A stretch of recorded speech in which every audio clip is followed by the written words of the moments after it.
Hello friends, welcome to my YouTube channel tutorials for you.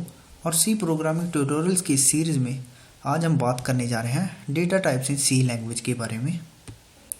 तो इस concept को समझने से पहले आपको कुछ बेसिक चीज़ें पता होनी चाहिए डेटा टाइप्स के बारे में। तो डेटा टाइप्स कीवर्ड्स होते हैं। कीवर्ड्स मीन वो वर्ड्स जो कंपाइलर को पहले से ही डिफाइन किए होते हैं कि ये वर्ड्स इस काम के लिए हैं, उनकी हमें प्रोग्राम में डिक्लेरेशन नहीं करनी पड़ती। इस वीडियो में मैं आपको कीवर्ड्स के बारे में ज़्यादा कुछ नहीं बताने वाला, क्योंकि मैंने पहले से ही कीवर्ड की वीडियो बनाई हुई है। अगर आपको कुछ समझ नहीं आता कीवर्ड्स के बारे में तो आप वो वीडियो जाके देख सकते हैं, मैंने डिस्क्रिप्शन में लिंक दिया हुआ है। तो डेटा टाइप्स वेरिएबल की डिक्लेरेशन में बहुत ज़रूरी भूमिका निभाता है। डेटा टाइप कंपाइलर को बताता है कि जो वेरिएबल हमने डिक्लेयर किया है उसमें किस तरह की वैल्यू स्टोर की जाएगी। चलिए हम इसे एक एग्जांपल से समझते हैं। एक वेरिएबल को डिक्लेयर करने का सिंटैक्स ये रहा: डेटा टाइप, वेरिएबल नेम और सेमीकोलन। फॉर एग्जांपल हमने यहाँ पे एक वेरिएबल डिक्लेयर करके रखा है इंट ए सेमीकोलन।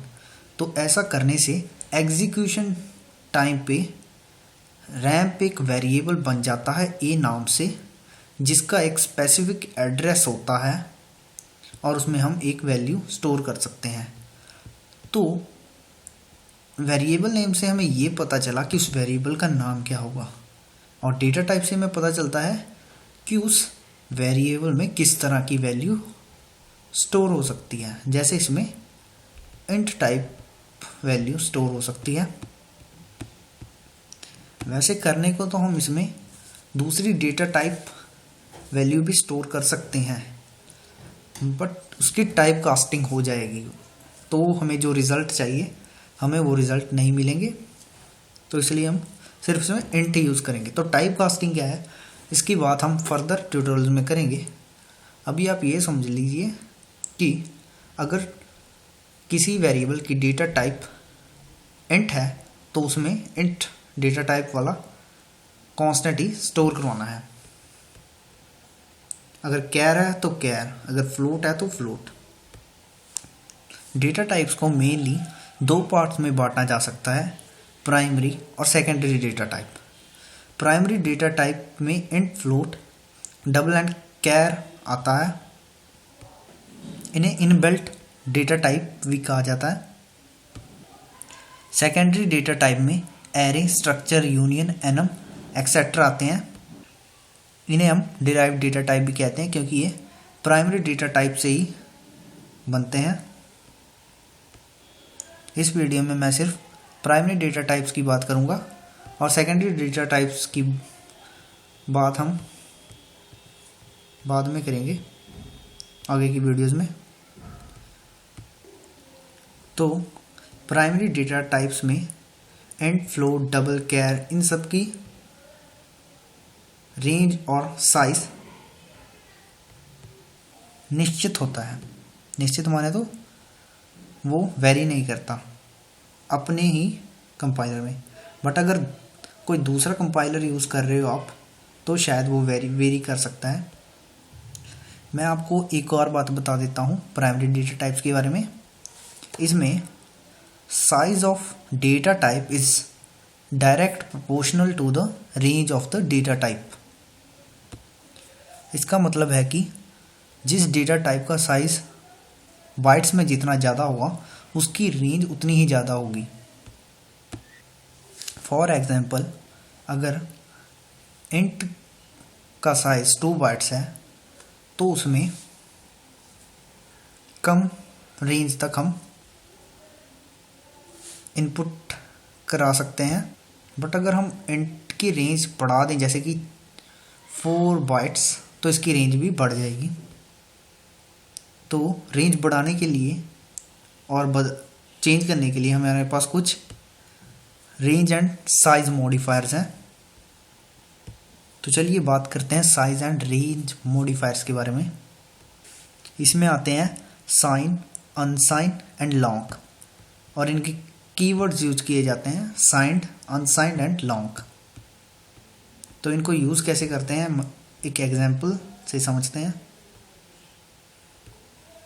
तो अगर आप किसी कीवर्ड के डेटा टाइप के साथ साइंड कीवर्ड लगाते हो तो इसका कोई फ़ायदा नहीं है। अगर लगाओ चाहे ना लगाओ एक ही बात है।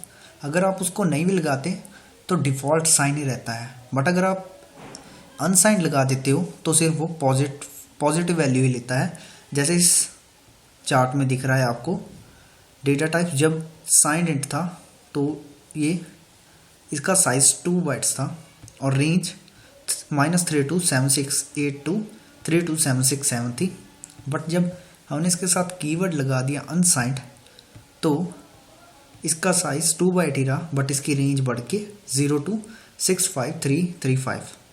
वैसे हालांकि सोचने की बात है कि उसकी रेंज नहीं बढ़ी है, हमने बस उस माइनस वाली रेंज को बढ़ा के पीछे लगा दिया है पॉजिटिव में।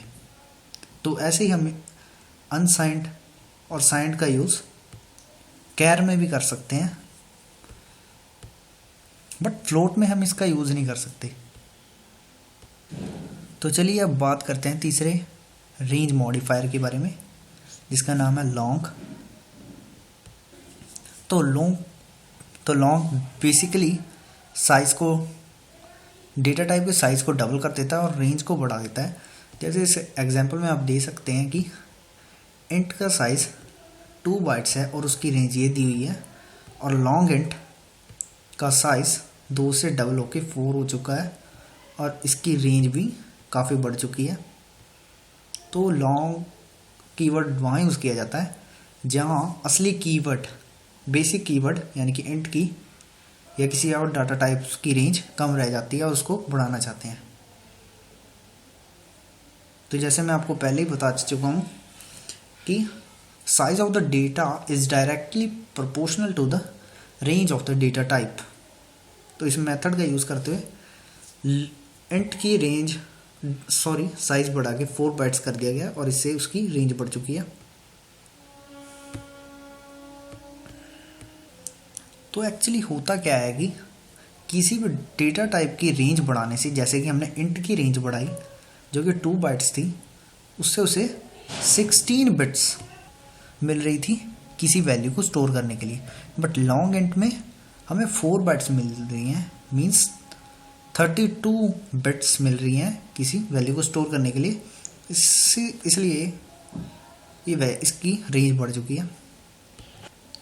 तो इसी तरह हम लॉन्ग कीवर्ड का यूज़ डबल में कर सकते हैं, बट कैर और फ्लोट में इसका यूज़ नहीं होता। इसका यूज़ सिर्फ इंट और फ्लोट में ही होता है। तो फ्रेंड्स, इसी के साथ मैं आपसे लेता हूँ विदा। और अगर आप मुझे कोई वीडियो सजेस्ट करना चाहते हैं तो ये रहा मेरा व्हाट्सएप नंबर, और अगर आपको ये वीडियो पसंद आई तो लाइक कीजिए, और यहाँ पे मैंने नीचे इसी तरह एक सब्सक्राइब बटन दिया है, वहाँ से आप मुझे सब्सक्राइब कर सकते हैं, जिससे आपको मेरी बनाई वीडियोस की टाइम टू टाइम जानकारी मिलती रहेगी। और ऐसे ही मैं आपके लिए लेके आता रहूँगा सी प्रोग्रामिंग ट्यूटोरियल्स हिंदी में। Thank you.